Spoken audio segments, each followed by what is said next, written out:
রাধে রাধে বন্ধুরা, কেমন আছো? অবশ্যই ভালো আছো আমার গোপসোনার আশীর্বাদে।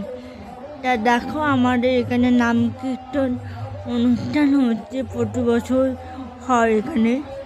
তা আজকে তার ভোগারতি, আর ভোগারতির জন্য দেখো কত মালসা ভোগ রাখা হয়েছে এখানে, অগুন্তি, গুণে শেষ করা যাবে না।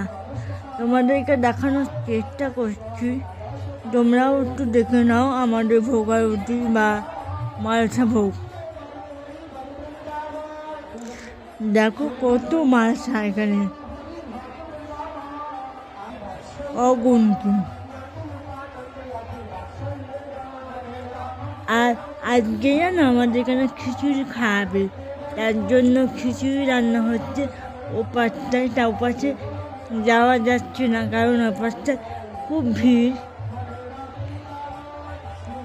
দেখো কত মালসা ভোগ এখানে, তোমাদেরকে দেখানোর চেষ্টা করলাম। আর আমার গোপসোনার আশীর্বাদে তোমরা যেন খুব ভালো থাকো, আর আমরাও যেন আমার গোপসোনার আশীর্বাদে খুব ভালো থাকি আর সুস্থ থাকি, আর কিছু চাই না।